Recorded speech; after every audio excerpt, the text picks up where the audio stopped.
Parce que tu as permis que nous puissions être ici ce matin dans ton assemblée pour te servir, pour écouter ta parole, pour que tu nous parles, pour que tu nous montres la voie que nous devons suivre, pour que tu nous corriges. Et maintenant, Père Céleste, nous voulons que tu puisses utiliser puissamment l'orateur du jour. Où est le Seigneur afin qu'il nous parle de ta part? Où est le Yahweh? Dispose nos êtres à recevoir, à écouter ce que tu vas nous enseigner ce matin. Pas seulement à écouter, mais aussi à mettre en pratique.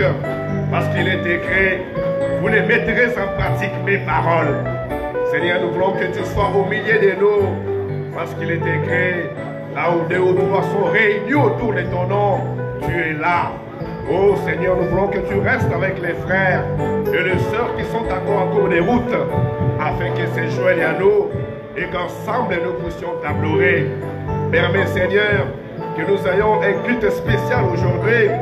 Glorifie ton nom parmi ton peuple ce matin et que nos cœurs puissent être touchés comme tes disciples sur le chemin d'Emmaüs lorsque tu leur parlais de l'accomplissement de la promesse de ce temps-là. Dans le nom de ton Fils, Jésus-Christ de Nazareth, Seigneur et Sauveur de nos âmes, nous t'avons ainsi prié. Amen. Comme nous sommes encore debout, nous allons considérer l'Écriture. Nous sommes dans Matthieu, chapitre 12. Nous allons lire à partir du verset 46 jusqu'au verset 50. Matthieu chapitre 12 à partir du verset 46. Comme Jésus s'adressait encore à la foule, voici sa mère et ses frères qui étaient dehors, cherchèrent à lui parler. Quelqu'un lui dit, voici ta mère et tes frères sont dehors. Ils cherchent à te parler. Mais Jésus répondit à celui qui lui disait, qui est ma mère? Qui sont mes frères? Au verset 49, puis, étendant la main sur ses disciples, il dit, voici ma mère, voici mes frères. Car quiconque fait la volonté de mon Père, qui est dans le cieux, celui-là est mon frère et ma soeur et ma mère. Que le Seigneur bénisse la lecture de sa parole. Nous pouvons nous asseoir. Les frères Gédéon vont nous conduire encore avec des bons cantiques. Et nous allons inviter l'orateur du jour pour qu'il nous parle de sa part.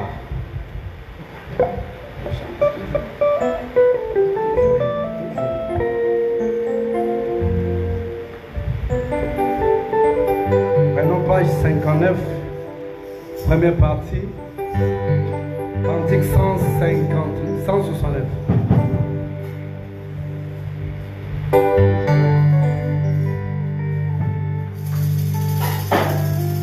Tout joyeux bénissons le Seigneur, chantons et célébrons ses louanges, adorons avec toi les sauveurs. Nous joignons au céleste, gloire à Dieu, gloire à Dieu, gloire à Dieu. Que ce chant rétablisse en nous deux.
louanges.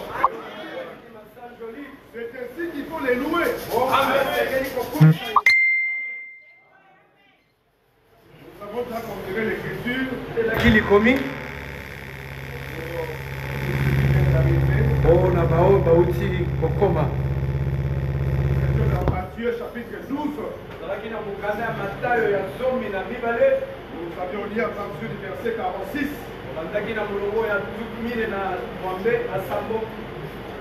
Matthieu chapitre 12. À partir du verset 46. Comme Jésus s'adressait encore à la foule, Zalaki Kolobela, Bato, voici sa mère et ses frères Tala, Mama Naena Bande Kunayepe, qui étaient dehors, Bao Bazalaki Libanda, cherchèrent à lui parler. Balokaki, Pona Kolobela.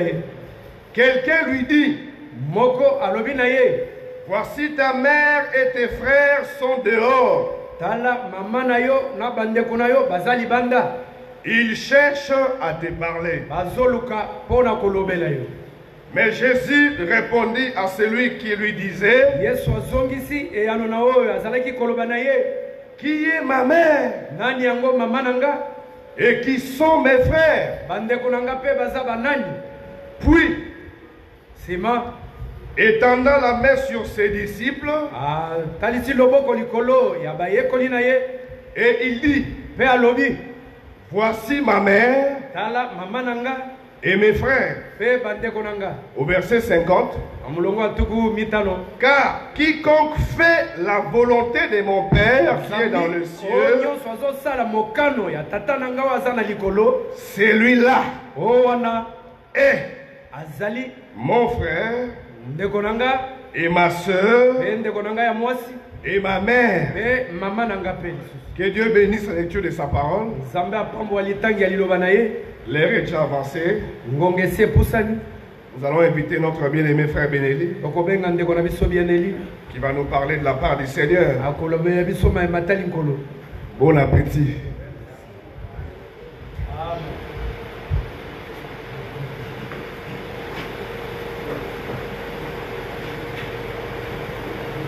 Il faut mettre une troisième chaise. Sengeli kobatisa kiti ya misato awa Parce que devant, il faut 3 chaises. liboso esengeli bakiti misato Donc il faut une troisième chaise là. esengeli botiaka bakiti misato boye liboso Parce que celui qui préside le culte po ete oyo azokamba losambo doit avoir sa chaise devant. asengeli kozala mpe na kiti na ye liboso. Il ne faut pas qu'il se partage les chaises avec les prédicateurs. esengeli te bakabolaka kiti na motei. Je vous salue tous au nom du Seigneur et Sauveur Jésus-Christ. napesi bino banso mbote na nkombo ya nkolo mpo mobikisi na biso yesu kristo. Que le Seigneur illumine nkolo angengisa bino, les yeux de l'esprit angengisa miso ya molimo, et qu'il nous bénisse tous, mpe apambola bino banso, qui nous assiste dans cette adoration. asunga biso na kongumamela oyo. Cette adoration qui consiste à l'enseignement, kongumamela oyo etaleli malakisi à la correction, mpe kosembola afin que l'homme de Dieu ait une vie nouvelle. na tila ete moto na nzambe azwa bomoi ya sika. Que le Seigneur vous bénisse nkolo apambola bino et soyez les bienvenus dans l'assemblée du Seigneur. mpe boyei malamu na lisanga ya nkolo. Nous sommes très contents aujourd'hui totondisami na esengo lelo parce que nous avons des salutations de nos frères. po ete tozwi bambote kouta epai ya bandeko na biso. Frère Gédéon vous a salué. ndeko gedeon apesi bino mbote, Frère Richard vous a salué. ndeko richard apesi bino mbote, Frère Jean-Denis vous a salué. ndeko jean denis apesi mpe bino mbote. Et nous recevons ces salutations mpe tozoyamba bambote yango et que le Seigneur les bénisse. mpe nkolo apambola bino. Amen. Amen. Amen. Amen. Hier, nous étions dans le mariage de Frère Gédéon, Frère Prince. lobi tozalaki na libala ya ndeko prince. Il était venu à la recherche d'une épouse ye ayaki kolukaka mwasi ya libala et il l'a trouvée. mpe azwi ye. Hier, nous étions allés pour déposer la prédote. Lobby tokendaki kotika prédote. Ça s'est très bien passé. Et les cani président kitoko. On était contents. Parce que nous avons trouvé une famille de chrétiens. Tout s'est bien passé sans des fioritures. Le frère a déposé la prédote. Mais je m'étonne que sa femme n'est pas venue aujourd'hui. Quand cela n'est pas, elle pourra venir. Elle pourra venir même la semaine prochaine. Mais la semaine prochaine, le frère voyage déjà. Il rentre à Uvira. Après avoir accompli sa mission. Celle qui consistait à chercher une épouse. En tout cas, ça s'est bien passé. Nous étions partis avec des jeunes frères qui doivent aussi entrer dans les mariages. Pour qu'ils voient comment ça se passe. Et ils ont vécu ça. Et c'est très bien. Nous avons une question qui nous a été posée par frère Mazé. C'est une question qui venait de sa femme. Sa femme lui a demandé pourquoi n'y a-t-il pas de réunion de maman? Réunion de sœurs. Moi je lui ai dit, nous ne connaissons pas les réunions de maman. La réunion que nous avons ici, c'est en même temps la réunion de maman.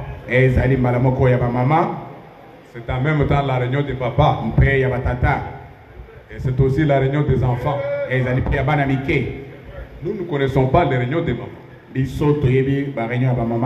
Ça apporte des problèmes dans l'assemblée. Et vous verrez, frère Branham n'a jamais eu de réunion de maman. Frère Franck n'a jamais fait de réunion de maman. C'est eux qui nous ont précédés dans l'évangile. C'est eux que nous copions. Nous ne voyons pas pourquoi il faut des réunions de maman. Parce que quand il y aura des réunions de maman, ça va produire les problèmes de leadership. Et ils vont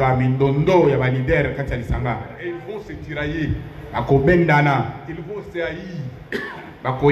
Elles ne vont pas se supporter. Ce qui sortira de là, ce sont des critiques. Et vous serez obligé de trancher des problèmes de critiques. Donc la réunion de maman, je crois que ça n'a pas de place ici. Même chez frère Franck, ça n'y est pas. Même chez frère Branham, ça n'y était pas. Les réunions de maman, c'est dans le groupe de prière. C'est là. Dans les églises pentecôtistes. Dans l'église du monde.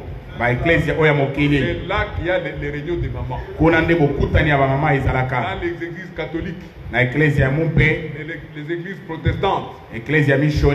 C'est là qu'il y a les réunions de maman. Et vous trouverez une maman qui est chef. Qui dirige les autres. Ça n'a pas été comme ça dans l'église primitive. Et ça n'a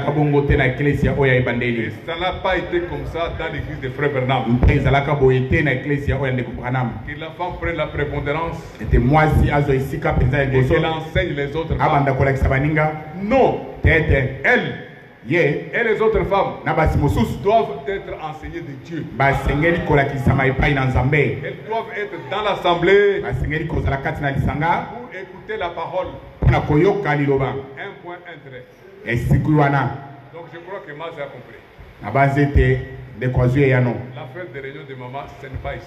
Bokuta nya mama wana awate. Allez dans les églises pentecôtistes. Wana na batrakitela kuna.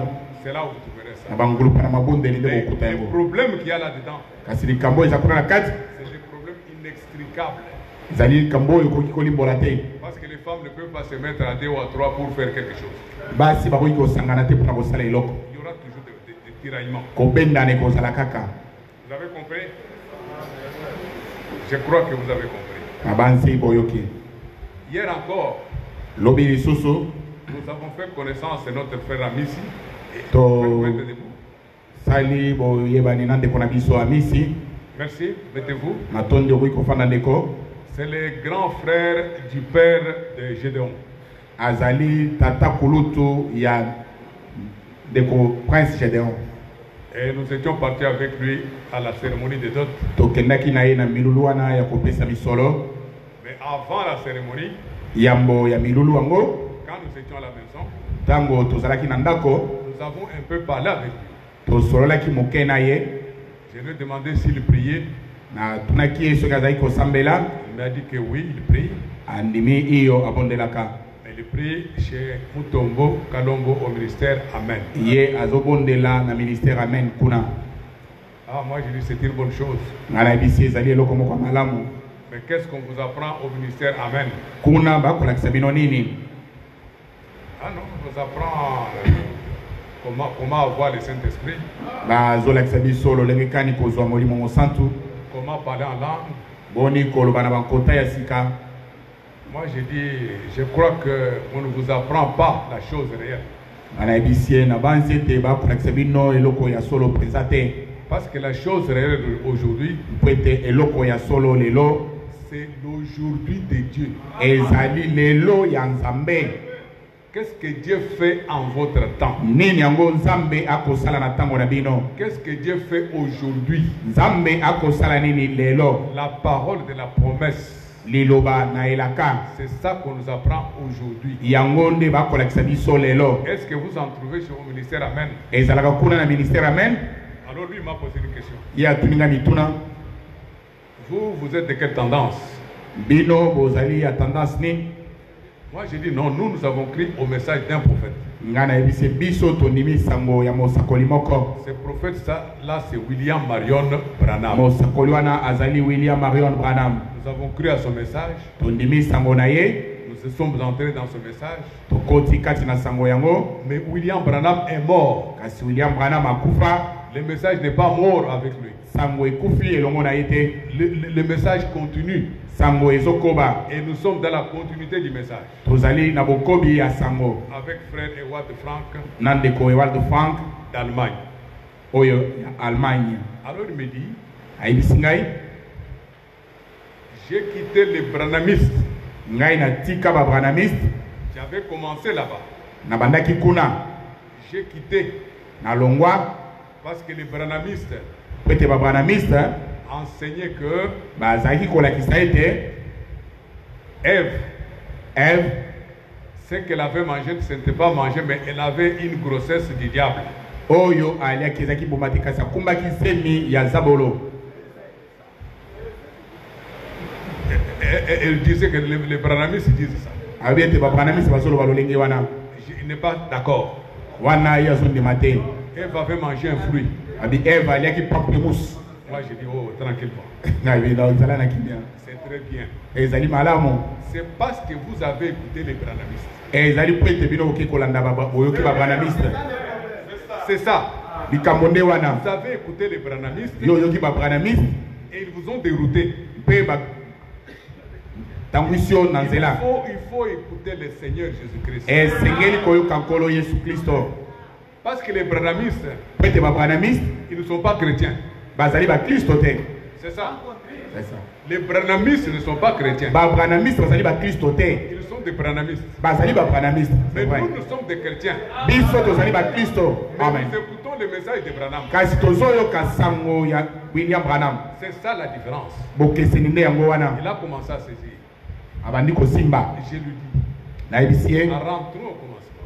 Tonsonga na ebandeli. À la naissance de Caïn et Abel. Na mbotama ya Caïn na Abel. Dieu Nzambe est descendu dans le jardin. Akitaki na elanga. Il a trouvé que l'homme et la femme n'étaient pas là. Akuti mobali na mwasi bazalaki te na kati ya elanga. L'homme avait fui. Mobali akimaki. La femme avait fui. Mwasi pe akimaki. Et alors il a demandé. Atuni bango. Où es-tu, Adam? Ozali wapi Adam?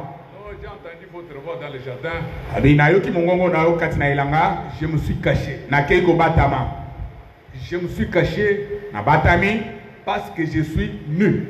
Pete nazali motakala. Oh. Mais quel est ce fruit-là qu'on mange? Mbomani ni motakoyi kolia. Et qui vous fait découvrir que vous êtes nu. Mpe etalisio ke ozali motakala. Avant, Liboso. Adam et Ève. Adam na Ève. Étaient nus. Bazaki motakala. Ils n'en avaient point honte. Bazaki koyo kango solitaire. Ils se présentaient même devant Dieu. Bazaki komita sata ko liboso na Nzambe. Comment se fait-il que Kasi boni boni. vous avez su que vous êtes nus? Baye ko ebete tozali motakala. Dieu a compris directement. Nzambe asosoli mbala moko. Il dit, avez-vous mangé du fruit que je vous avais défendu? Atuli bango bolembo ma oyo na pekisaki bino. Il est entré en jugement directement. Abandi ko sambisa bango mbala moko. Avec l'homme. Na abandi osambisa mobali. Pourquoi a-t-il fait cela? Pona nini yo sali boye? L'homme Mobali. ne pouvait rejeter les torts que sur la partie la plus faible. Ah, ngai ko bwa kisaka mabe wana kaka na epaya eteni oya pete koleka. Aider.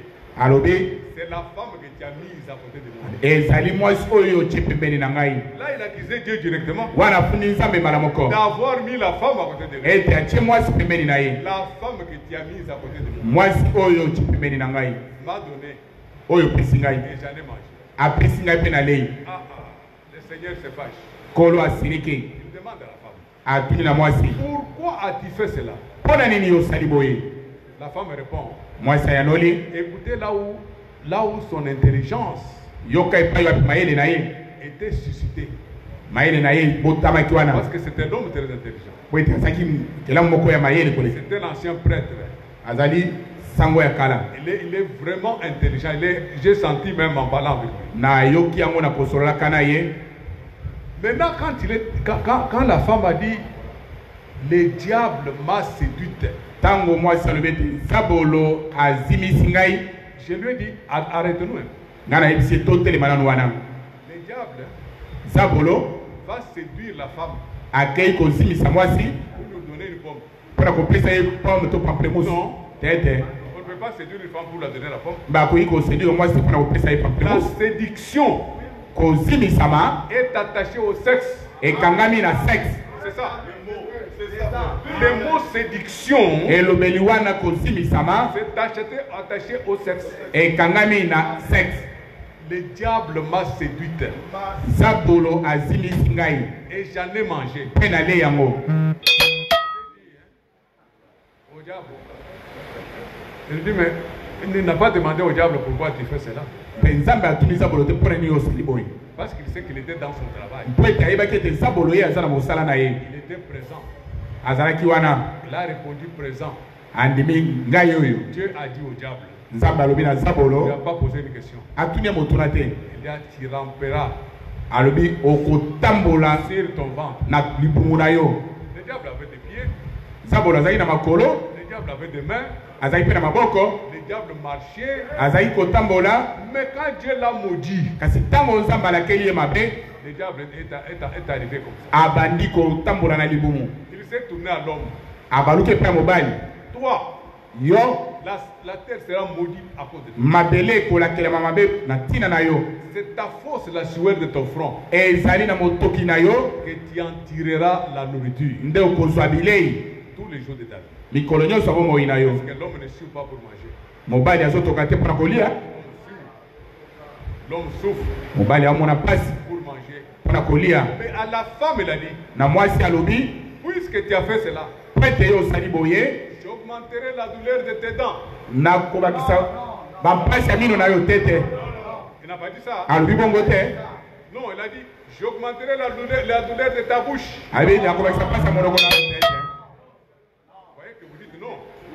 Mais Dieu a dit, Kasi Nzambe il alobi est allé droit au but. akei mbala moko na ntina. Il a puni la voie par laquelle Le serpent est entré. Il lui a dit, j'augmenterai la douleur de tes grossesses. Parce que la femme était déjà enceinte. Elle était enceinte, elle avait Caïn dans le ventre. Mais Abel aussi était là. Formé par deux hommes. Ils l'ont prise différemment. Mais ils ont fécondé une même ovule. Et se prouvé par la science. Les faux jumeaux. Ils viennent d'où? Qui peut me répondre? Les faux jumeaux. C'est deux semences différentes qui fécondent la même ovule, mais en des temps différés. Ils fécondent la même ovule. Avant que l'ovule se ferme, il reste encore une autre semence. Alors d'une même ovule, on produit deux œufs. C'est ça qui sort les faux jumeaux. Vous verrez les enfants qui se disent Mapasa, mais qui ne se ressemblent pas. Ils ne se ressemblent pas. Ils n'ont rien l'un de l'autre.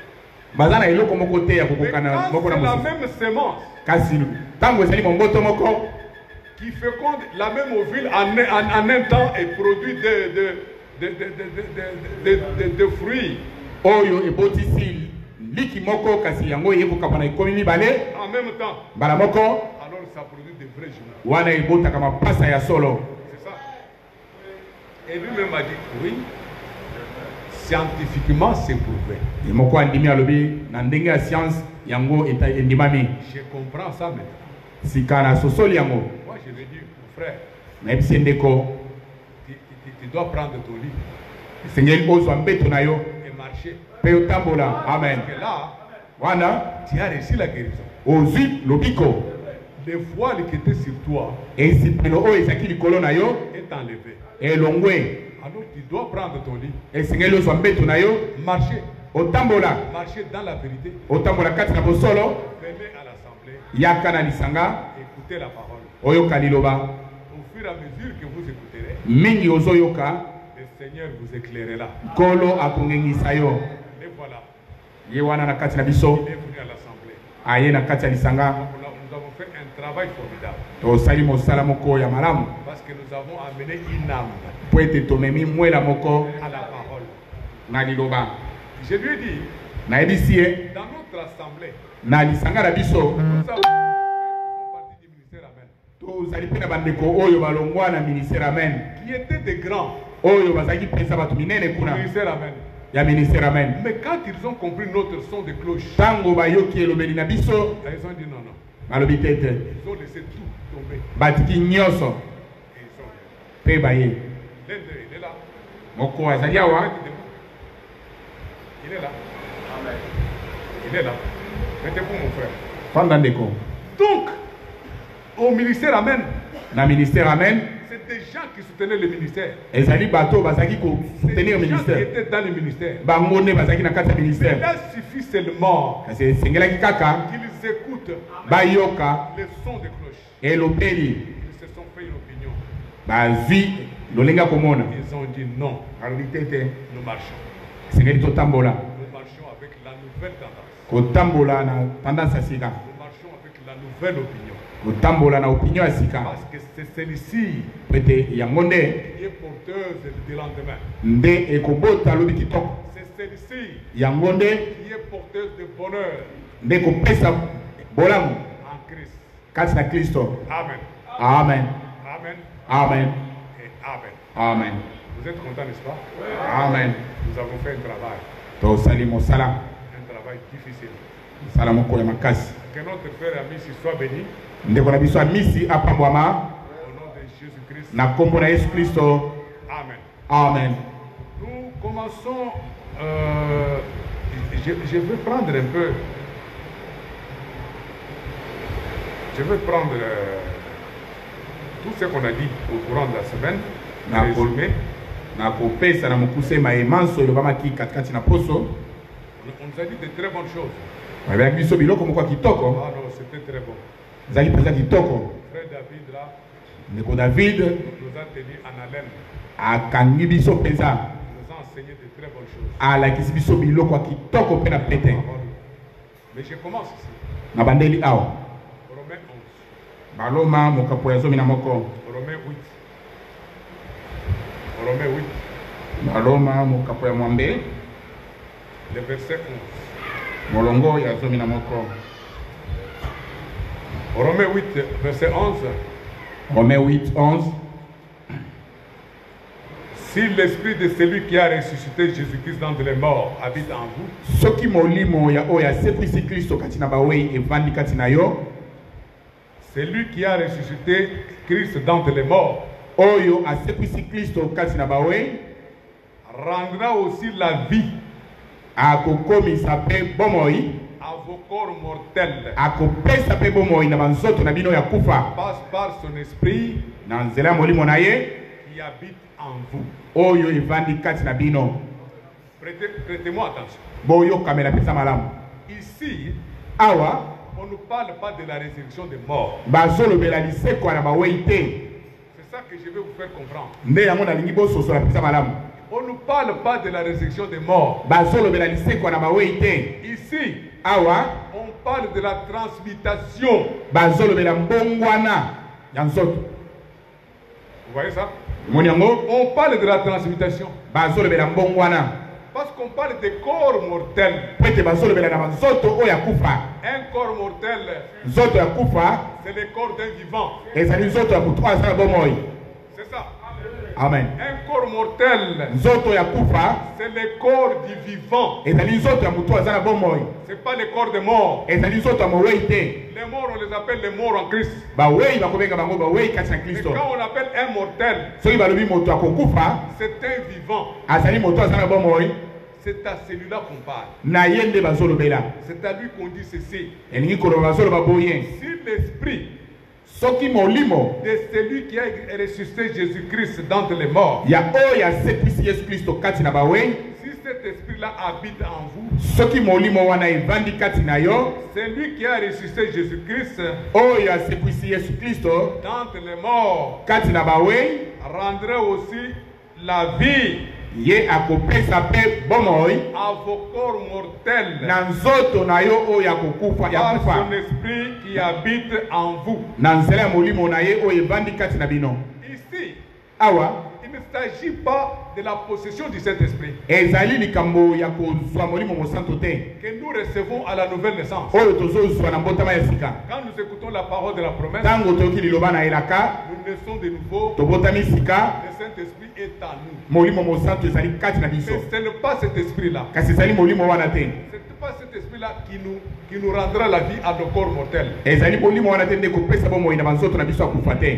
Cet esprit-là, nous l'avons à la nouvelle naissance. Molimo wana toza na yango na kobotama sika. Na Mais kobotama seulement sika. si nous mourons, Kasi kaka soki tokufi, si nous mourons, soki tokufi, nous sommes enterrés. tokundami, Maintenant, nous sommes des morts en Christ. wana tozali bawei kati na Kristo. Si nous mourons ayant l'esprit de Christ, Soki tokufi kozalaka na molimo ya Kristo, nous allons ressusciter. tokosekwa. Amen. Mais ici, il s'agit de la transmutation de nos corps. Awa bazolobela mbongo wana ya banzoto na biso. Il s'agit du baptême du Saint-Esprit. Etaleli libatisi ya molimo mosantu. C'est ce qu'on parle ici. Yango bazolobela awa. Si vous êtes baptisé du Saint-Esprit, Soki obatisami na molimo mosantu, de votre vivant, na ntango oyo osala bomoi, et si de votre vivant, mpe na ntango oyo osala bomoi, la transmutation arrive, mbongo wana ya nzoto eye, votre corps sera transmué. nzoto na yo ekobongwana. Parce que vous êtes baptisé du Saint-Esprit. Mpo ete obatisami na molimo mosantu. Mais si vous n'êtes pas baptisé du Saint-Esprit, Kasi soki obatisami na molimo mosantu te, votre corps ne sera pas transmué. nzoto na yo ekoki kobongwana te. Alors c'est pour dire que vous ne pouvez pas avoir le Saint-Esprit Elingi koloba ete okoki kozala na molimo mosantu à la te nouvelle naissance na mbotama ya sika sans être baptisé du Saint-Esprit kozanga obatisama na molimo mosantu quand le baptême viendra. ntango libatisi ekoya. Est-ce que vous comprenez? Olandi. Amen. Vous comprenez ça? Ouais. Vous ne pouvez pas avoir le Saint-Esprit à la nouvelle naissance Okoki kozwa molimo mosantu na mbotama ya sika te et manquer au baptême du mpe Saint-Esprit. ozanga libatisi ya molimo mosantu te Manquer le scellement ozanga kotia mandanga de votre vivant. manquez le scellement, votre corps ne sera pas transmué. Mais si vous mourrez dans l'entretemps et que vous n'aviez que le Saint-Esprit à la nouvelle naissance, le Saint-Esprit là vous ressuscitera. Amen. Il faut comprendre ces notions. Quand on vous donne un verset comme ça, partout dans les groupes de prière, dans les groupes du message, ils utilisent ces versets pour parler de la résurrection des morts. Ces versets ne parlent pas de la résurrection des morts. Ils parlent de la transmutation de nos corps mortels.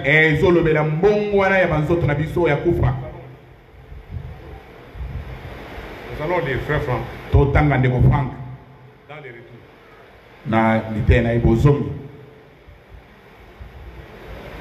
Aujourd'hui, nous allons beaucoup lire.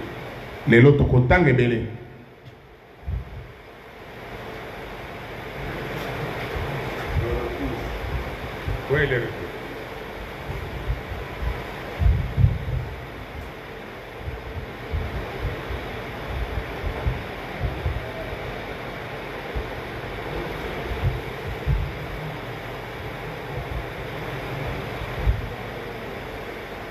Le retour, il dit ceci.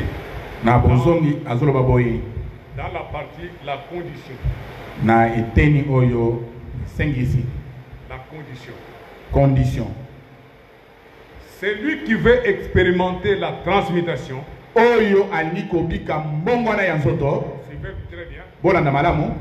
C'est lui qui veut expérimenter la transmutation de son corps mortel.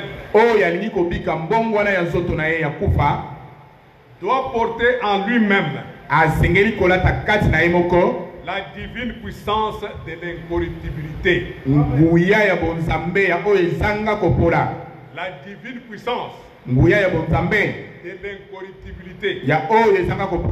C'est-à-dire, il doit avoir reçu la vie éternelle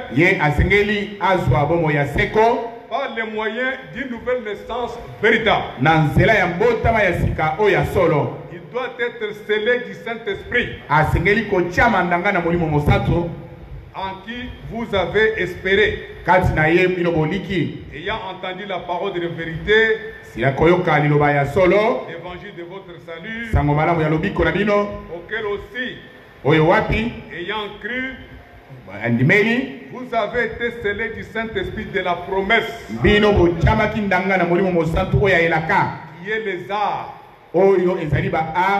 de notre héritage pour la rédemption de la possession acquise à la louange de sa gloire. Ce que nous devons retenir ici, c'est que si vous avez à observer la transmutation de votre corps, il faut la porter en vous-même la divine puissance de l'incorruptibilité. C'est-à-dire, il faut avoir reçu la vie éternelle par les moyens d'une nouvelle naissance et avoir été scellé du Saint-Esprit, baptisé du Saint-Esprit. Là, vous allez expérimenter la transmutation. Deuxièmement, il dit, la transmutation n'a pas lieu de l'extérieur vers l'intérieur. Je vais illustrer ça. Quand vous avez un œuf qui est couvé, au temps marqué, l'œuf là va se casser de l'intérieur. Si ça se casse de l'intérieur, vous verrez la vie apparaître. Amen. Un poussin va venir. Mais si vous essayez de casser cette œuf-là du dehors, vous allez tuer les poussins. Vous allez tuer les poussins. Donc la transmutation n'a pas lieu de l'extérieur vers l'intérieur. C'est bien de l'intérieur vers l'extérieur. Amen. Les conditions. Les conditions sont les suivantes. Il faut d'abord qu'il y ait la régénération de l'âme. C'est la nouvelle naissance. Dans laquelle l'Esprit de Dieu puisse faire sa demeure. À la nouvelle naissance, l'Esprit de Dieu fait sa demeure à nous. Il commence à nous conduire. Il nous conduit où? Dans la compréhension des Écritures. Frère Franck disait hier, il dit, actuellement, nous lisons la Bible à la lumière de la parole de la promesse. Nous lisons la Bible. Elle est devenue nouvelle parce que nous la lisons à la lumière de la révélation de cette heure. Si vous lisez la Bible à la lumière de la parole de la promesse, vous comprenez très bien la Bible. Vous verrez que la Bible est devenue nouvelle. Elle est devenue nouvelle pour nous. Et elle est pleine de révélations. Et pour accéder à ces révélations, il faut la lire à la lumière de la parole de la promesse. Donc, il faut d'abord une régénération de l'âme dans laquelle l'Esprit de Dieu puisse faire sa demeure. Avant que finalement notre corps mortel puisse être rendu vivant par son esprit habitant en nous. Alors il ajoute, le Saint-Esprit est la puissance de Dieu par laquelle cela arrive. Amen. C'est ça. Et il ajoute, il existe d'énormes différences entre une onction de l'esprit que beaucoup possèdent, beaucoup même dans les groupes de prière, même chez Moutombokalombo, partout, beaucoup possèdent une onction de l'esprit. Mais c'est différent du scellement de l'esprit. Le scellement de l'esprit n'est accordé qu'à ceux qui expérimenteront réellement la transmutation. L'exemple d'Abraham montre que ça a rapport avec l'élection. Le père de la foi fut élu. Il reçut la parole de la promesse. Il crut, obéit à Dieu. Cela lui fut compté comme justice. Après cela, Dieu lui donna le sceau de sa justification par la foi. La circoncision. Un seulement par l'esprit ne peut être expérimenté que par ceux qui, comme Abraham, ont été appelés à sortir de Babylone. Amen. En eux s'opère une circoncision de cœur. Ils reçoivent le scellement du Saint-Esprit qui est un gage pour la rédemption totale. Amen. Amen. Amen. Amen. Donc ce verset de Romains 8:11. Si l'esprit de celui qui a ressuscité Jésus-Christ d'entre les morts habite en vous, celui qui a ressuscité Christ d'entre les morts rendra aussi la vie à vos corps mortels par son esprit qui habite en vous. Amen. Amen. Amen. Amen. Amen. On avait aussi parlé de l'esprit. L'esprit par rapport à la pluie. Les gens ont dit sur Internet que l'esprit est différent de la pluie de la reste. Quand les frères disaient ça ici, moi je m'étonnais. Les gens confondent. Ils font la différence entre la pluie et l'esprit. Alors que la pluie, c'est l'esprit.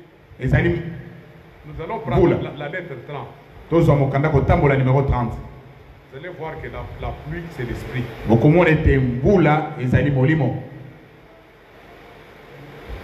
Dans la lettre 30, il dit ceci à la page 4.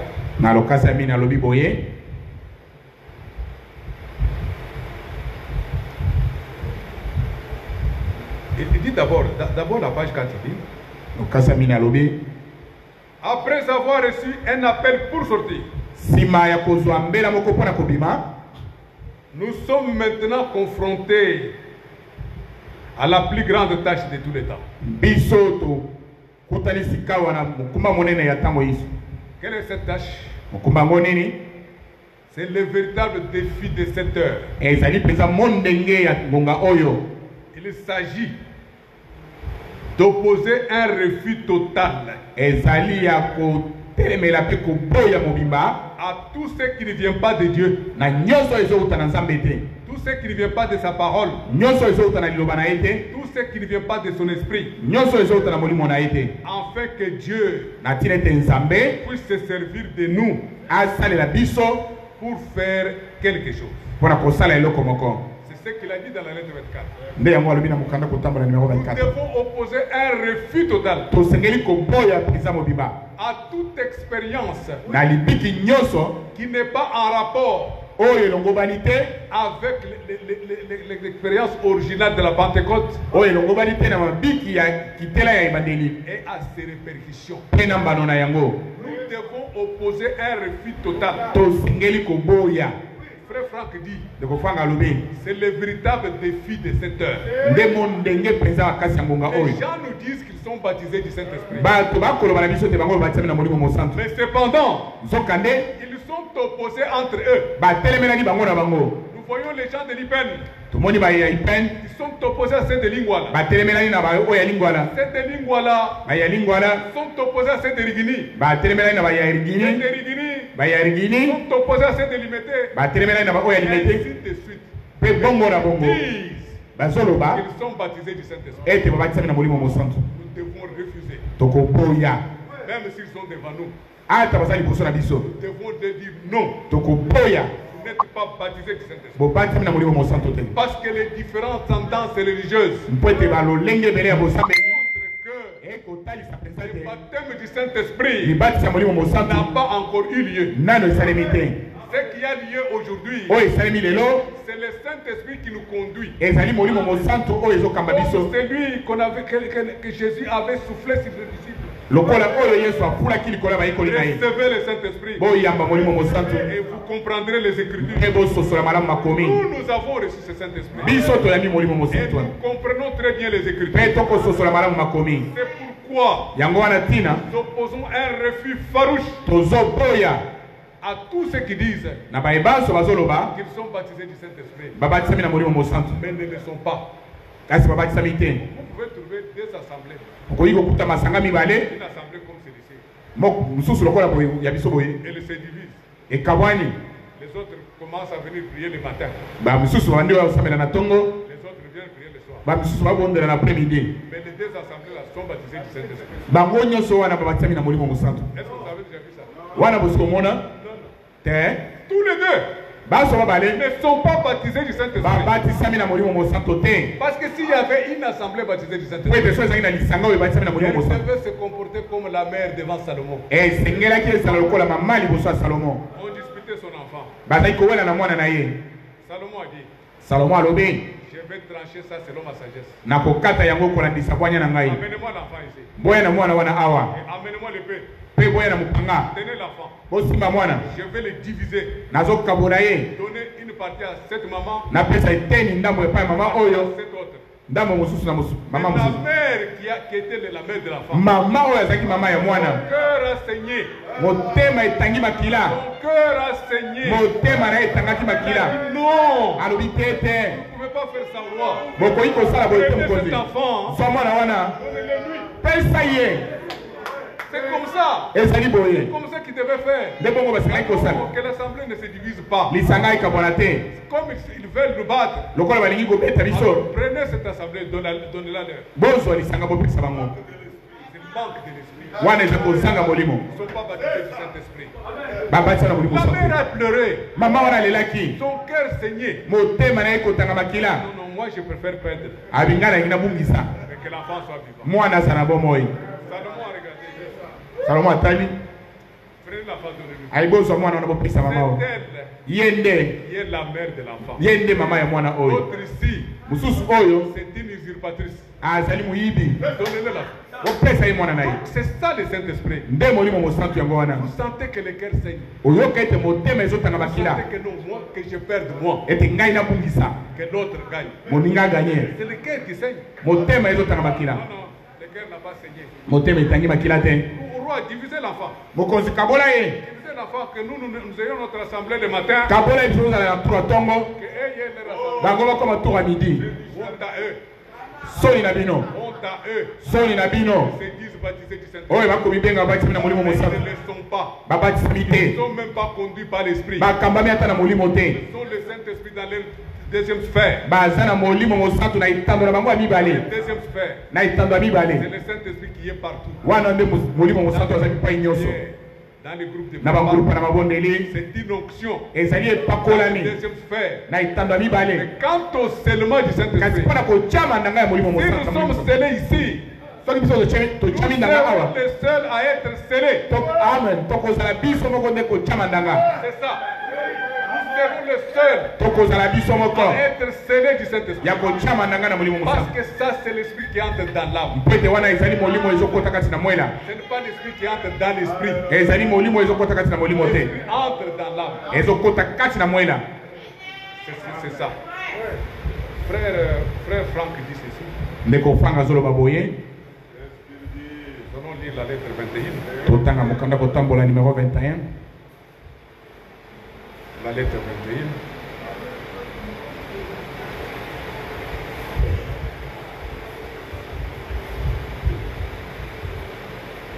Dans la lettre 21, il dit ceci. Na mokanda kotambola numéro 21 alobi boye. Je dis la page.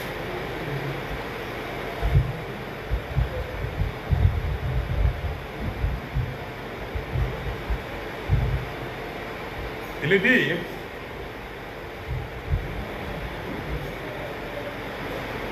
la promesse du Père, Abi elaka ya tata.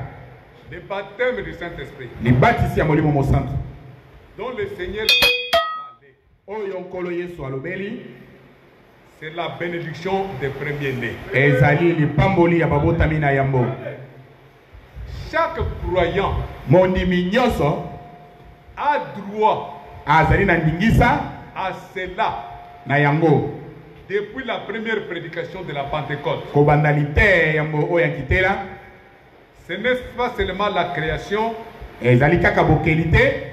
mais nous aussi qui avons les prémices de l'Esprit, Kasi biso pe oyo tozali na oyo yambo molimo. nous soupirons en nous-mêmes Toko pema kati na biso moko. en attendant l'adoption, Na kozela ka kondimama lokola bana. la rédemption de notre corps. Lisiko ya nzoto na biso. Alors il dit, Alobi. les croyants faisant partie des prémices. Bandimi oyo bazali kati na oya yambo. Qui sont les croyants faisant partie des prémices? Banani bandimi oyo bazali ba oya yambo. C'est les premiers-nés. Ezali babotami na yambo.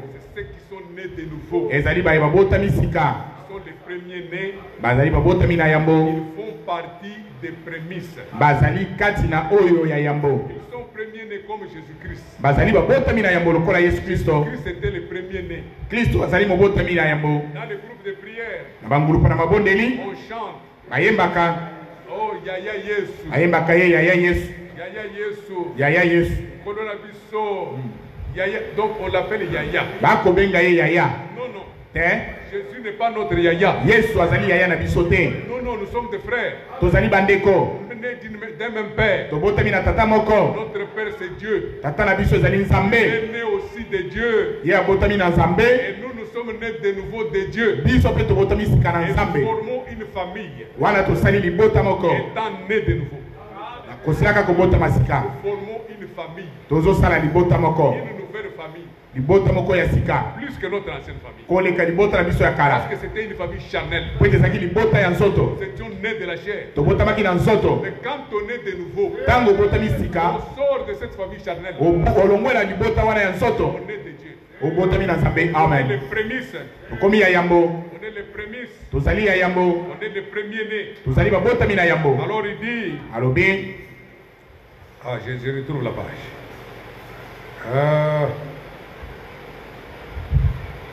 Non. Il dit les croyants faisant partie des prémices Abibandimi oyo bazali kati na oya yambo. reçoivent l'Esprit Saint Bazo yamba molimo mosantu. comme don des prémices. Lokola likabo ya yambo. C'est la bénédiction divine des premiers-nés. Ezali lipamboli ya bonzambe ya babotami na yambo. Comme don des prémices. Lokola likabo ya oya yambo. C'est ce que Jacob avait reçu. Yango nde Jacob azwaki. Jacob c'était un supplanteur. Jacob azaki moyibi. Son frère était parti à la chasse. Ndeko na ye akendaki bokila. Il est venu fatigué. Azongi alembi. Il avait faim. Azaki na nzala. Et Jacob, comme il était toujours dans l'Égypte de sa mère, Jacob lokola azaki tango yiso kaka pembeni na mama na ye. il savait cuisiner koyate. Ayebaki kolamba kitoko. Il savait vraiment cuisiner. Ayebaki pesa kolamba. Il avait cuisiné une sauce de lentilles. Asalaki sauce moko ya kitoko. Les lentilles, c'est comme des madesses là. Lentilles eza lokola madesu. Il a fait une sauce de lentilles. Asali sauce moko ya madesu ya kitoko. Il sentait très bon. Pesi pimbo malamu. Quand Esaü est arrivé, Tango Esaü akomi. il dit, je m'en vais mourir. Abi ngai yo nazokende na kukufa. Donne-moi un peu de ta sauce. Pesa ngai mwa ndambo ya supu na Je vais yo. manger. Nalia. J'ai faim. Nzala eleki awa. David, il dit, tu me demandes ma sauce. Jacob alobi osengi ngai supu na ngai. Vends-moi d'abord ta bénédiction de premier-né. Abi soki bongo tekela ngai nano ndingisano ya bokulutu wana. Vends-moi d'abord ton droit de reste. Tekela ngai nano ndingisano ya bokulutu. Accepte dès aujourd'hui Ndima kobanda lelo que moi je suis ton grand frère. ete ngai nde yaya. Ah, David, Jacob, ça vient de dire porte accepte que je suis ton grand frère. Alobi na ndima ete ngai naza kulutu na yo. Ah, ngana kuwele kikurutu pona. Ataya bi ngana wele kikulutu. Je vais mourir. Nakufa na mia. Donne-moi la sauce, je vais manger. Pesa ngai supu nalia. Si tu as besoin du droit de reste, prends ça. Soki ozoluka ndingisa Il bokulutu a wana izwa. négligé le droit de reste. Amonaki yango pamba. Jacob a pris le droit de reste. Jacob azwi ndingisa wana bokulutu. Il lui a donné la sauce de lentilles. Apesi ye supu wana ya madesu. Mais il ne savait pas Kasi ayebaki te qu'au droit de reste ete na ndingisa ya bokulutu attaché une bénédiction de premier-né. ekangamaki kuna lipamboli ya babotami na yambo. Quand il est arrivé le temps de la bénédiction, Ntango ekomi ngonga ya lipamboli, la bénédiction est allée à Jacob. lipamboli ekendaki epai ya Jacob. Son père, Tata na ye Isaac, Isaac a donné la bénédiction à Jacob. apesaki lipamboli na Il n'a Jacob. pas donné la bénédiction à Esaü. Apesaki yango na Esaü te. Esaü est tombé malade, Esaü abeli, très malade. abeli mpenza. Et Jacob s'était déjà emparé de la bénédiction des premiers-nés. Jacob asilaki kozwa na ye lipamboli na ye babotami na La yambo. bénédiction des premiers-nés aujourd'hui, c'est quoi? Lipamboli ya babotami na yambo lelo eza nini? La bénédiction des premiers-nés, Lipamboli ya babotami na yambo c'est le baptême du Saint-Esprit. ezali libatisa molimo mosantu. Tous ceux qui ont la nouvelle naissance, Bayebaso baza na mbotama ya sika. ils prétendent à la bénédiction des premiers-nés. Bango wana bakozela libatisi lipamboli ya babotami na yambo. Va venir sur nous. Mpe lipamboli wana ekoya likolo na biso. Je peux dire même ici au Congo, Nakoloba awa na Congo c'est ici. ekoya awa. La bénédiction là va venir ici. Lipamboli wana ekoya awa. Nous sommes en quelque sorte rien. Na kota la boto sa eloko te. Qui a vu cette maison? Nana mona ndako oyo. Dans sa gloire première. Na nkembo na ye ya yambo. Cette maison. Ndako oyo. Qui l'a vu? Nana mona yango. Dans sa gloire première. Na nkembo na yango ya liboso. Et comment la voyez-vous maintenant? Pe boni boni boko mona yango sasa ipi.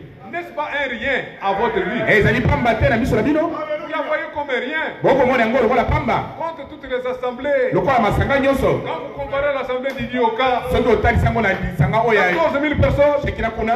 Vous comparez l'assemblée de Barouti, Otali sango na lisanga ya Baruti. 20 000 personnes. Bato koto mibale. Vous le voyez comme rien.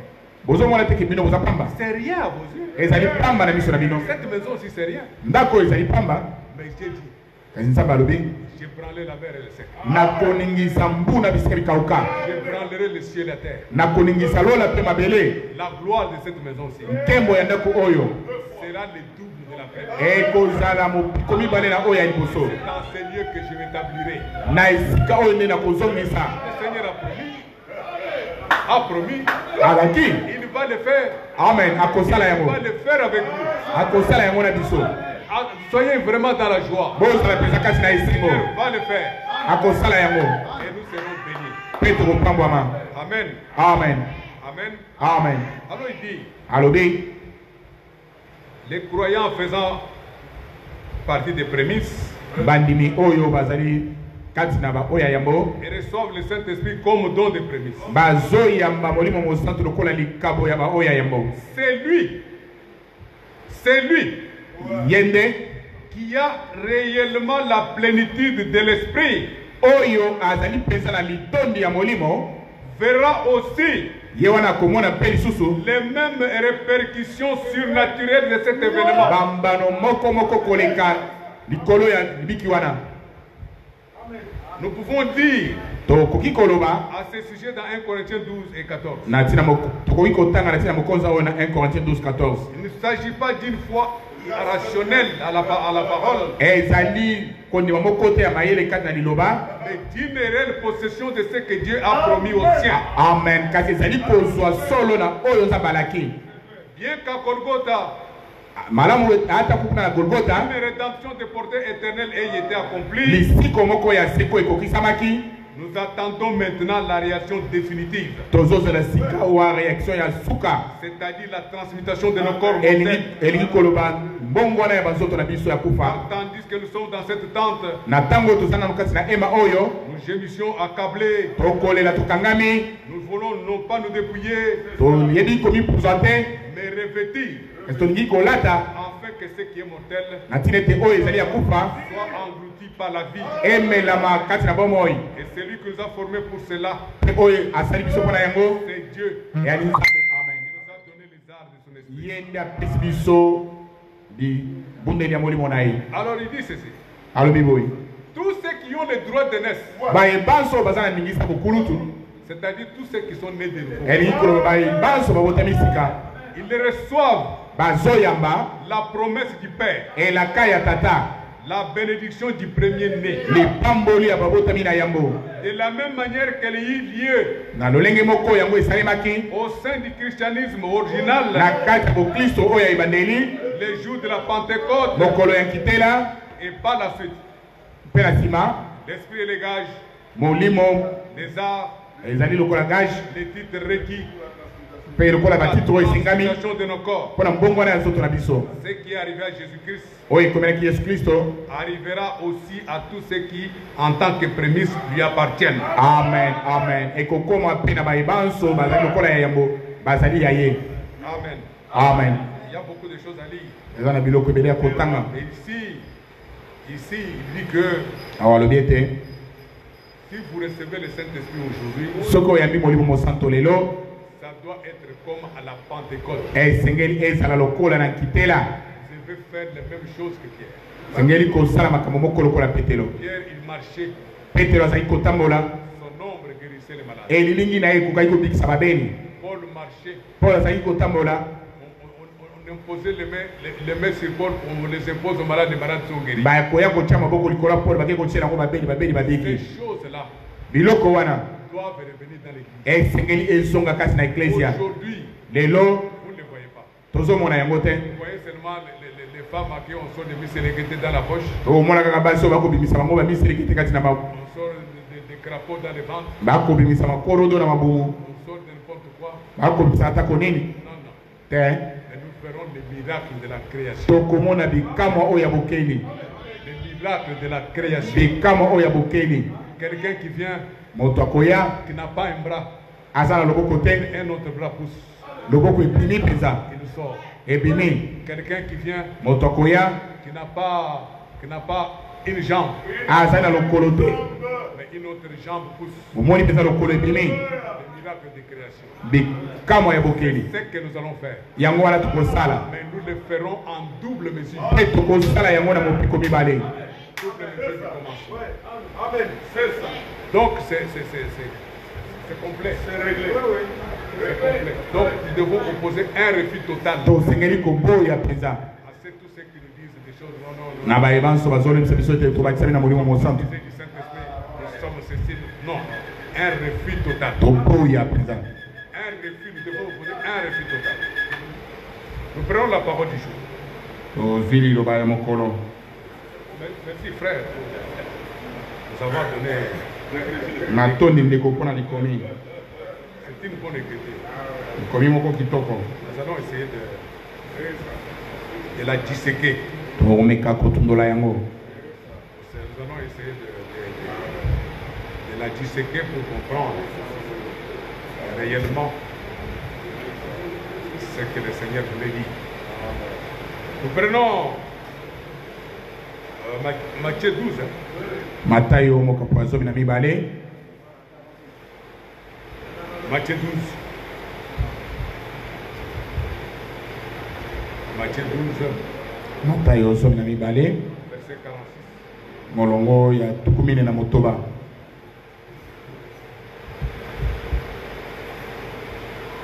Matthieu 12, verset 46.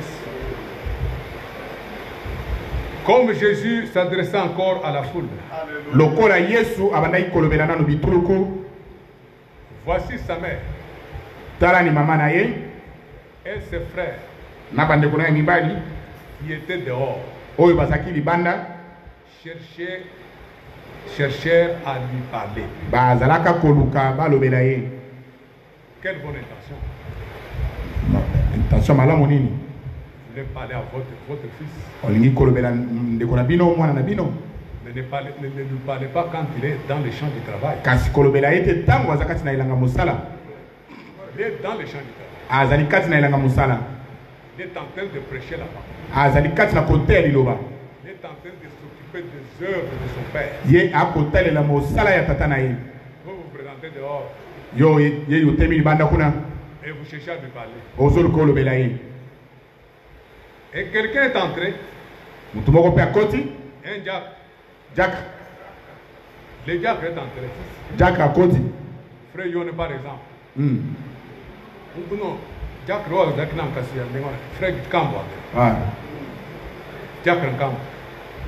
Il entre. Akoti. Il dit, voici ta mère Abitala mama na yo. et tes frères Na bandeko na mibali. sont dehors Bazali kuna libanda. et ils cherchent à te parler. Pe bakoluka baloba na yo.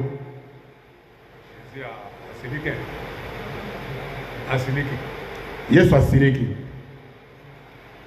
il a siligué. Siliki penza. Il cherche à me parler. Ay bakoluka balobela ngai. Mais Jésus répondit Yesu ayanoli. à celui qui le lui disait, Ayanoli moto oyo ayeki koloba na ye. qui est ma mère? Nani yango mama na ngai? Qui sont mes frères? Nani yango bandeko na ngai mibali? Si tu le fais aujourd'hui, So sa yango lelo. on va te dire beaucoup de choses. Bakoloba no ebele ya makambo. Les gens vont raconter Bato bakoloba awa. du matin au soir. Tongo pokwa. Ah, Zoko, Kakomi Boye. Akomi Boye. Akomi Boye. Ils vont raconter. Bakoloba ebele. Le téléphone va souffrir. Telefone komona pasi. Mais Jésus lui-même, Yesu ye moko. il a dit, Alobi. qui est ma mère? Nani yango mama na ngai? Qui sont mes frères? Ba nani yango bandeko na ngai mibali? Puis étendant la main sur ses disciples, Pe ko tanda kotaisaka loboko na ye likola bayekoli na ye. ceux qui écoutaient la parole, ba oyo basaki koyoka liloba il a étendu la main sur eux. atandi loboko likolo na bango Il a dit, alobe voici ma mère, tala ni mama na ngai voici mes frères. tala bandeko na ngai ya mibali. Est-ce qu'il a manqué du respect à sa maman? Wana azangi botosi na mama na ye. Est-ce qu'il a manqué de la reconnaissance à sa mère? Azangaki koyeba bandeko na ye? Non. Te. Parce que Jésus, Poete Yesu il était venu ye ayaki pour sauver l'humanité. pona kobikisa mokili. Il était venu Ayaki pour que nous qui étions loin, poete biso oyo tozalaki mosika nous rapproche. apusa biso pembeni. Il était venu Ayaki pour que nous participions à sa filiation, poete tozala penza na ye. que nous entrons à la filiation de Dieu Tokota na boyokani na Nzambe par la nouvelle naissance, na nzela ya mbotama ya sika. et que nous devenions des frères Mpe tokoma bandeko mibali et des sœurs. mpe bandeko ya basi. C'est ainsi qu'il dit, Nde bongo alobi car Nzambe quiconque fait la volonté de mon Père, oyo kani akosala mokano ya tata na ngai, quiconque croit la parole de la promesse, oyo kani azondima liloba na elaka, quiconque croit la parole de ce jour, oyo kani andimi liloba ya mokolo oyo, c'est celui-là ye wana nde qui est mon frère. azali ndeko na ngai. C'est celui-là Ye wana nde qui est ma soeur. azali ndeko na ngai ya mwasi. Et c'est celle-là Mpe wana nde qui est ma mère. nde azali mama na ngai. Ça doit être d'application. Esengeli etiama na misala. Nous tous, Biso banso, biso banso, on doit lokola yo considérer que ton frère, ye bete ndeko na yo c'est celui avec qui tu crois la même parole. ezali oyo ozondima na ye liloba moko. Ta soeur, Ndeko na yo ya mwasi c'est celle qui croit avec toi la même parole. azali oyo andimi liloba moko na yo. Ta mère, Mama na yo c'est celle qui croit avec toi la même parole. azali oyo andimi liloba moko na yo. Pourquoi? Pona nini? Parce que nous sommes nés de nouveau. Mpo ete tobotami sika. Notre ancienne naissance, Botama na biso ya kala c'était la naissance de la mort. ezalaki mbotama ya liwa. Vous ne savez pas ça? Est-ce que je me trompe? Nakosi L'ancienne naissance, mbotama oyo ya kala c'était la naissance de la mort. ezalaki mbotama ya liwa. Mais la nouvelle naissance, Kasi kobotama sika c'est la naissance de la vie. ame yango nde mbotama ya bomoi. Ainsi, mon frère, Oyo ndeko na ngai mobali c'est celui qui croit avec moi la même parole de la promesse. azali oyo azondima lelongo na ngai liloba moko moko. Ma soeur, Ndeko na ngai ya mwasi c'est celle qui croit avec moi la même parole de la promesse. azali oyo azondima elongo na ngai liloba moko moko ya elaka. Ma mère, Mama na ngai c'est elle qui croit avec moi la même parole de la promesse. azali oyo azondima elongo na ngai liloba moko moko Parce ya que elaka. quand nous irons au ciel, Ete ntango tokende na lola nous serons avec vous. tokozala na bino. Mais parfois, je ne serai pas avec ma mère. Ntango mosusu nakozala mama na ngai te, Je ne serai pas avec mes soeurs. bandeko na ngai nakozala bango te, Je ne serai pas avec mon frère. nakozala ndeko na ngai ya mobali te. Nous irons au ciel avec vous. Tokende na lola na bino. Amen. Si ma mère fait partie de cette troupe, Soki mama na ngai azali mpe kati na alors nous etuku irons oyo avec elle au ciel. wana tokende na ye elongo na lola. Mais Jésus a très bien répondu. Yesu alobaki mpenza kitoko. Qui est ma mère? Nani yango mama na ngai? Qui est mon frère? Nani yango ndeko na ngai Qui mobali? est ma soeur? Nani yango ndeko na ngai mwasi? Ma mère ou ma soeur ou mon frère, Ndeko na ngai mobali to ya mwasi to mama na ngai c'est lui azali oyo qui croit avec moi la même parole. oyo azondima elongo na ngai liloba moko moko. C'est à cela que moi je peux donner le travail. Na bayi wana ndenge nakoki kopesa mosala. Nous avons eu le travail ici, non? Bato bazwi misala awa te. Est-ce que nous sommes allés chercher les gens du monde? Tokenda koluka bato ya mokili. Nous avons beaucoup de frères dans le monde. Tozala bandeko ebele kati na mokili. Beaucoup. Ebele Mais nous avons donné le travail aux frères. topesi mosala na bandeko na biso ya mibali. Nous ne sommes pas allés chercher dans le monde. Tokoki koluka na mokili te.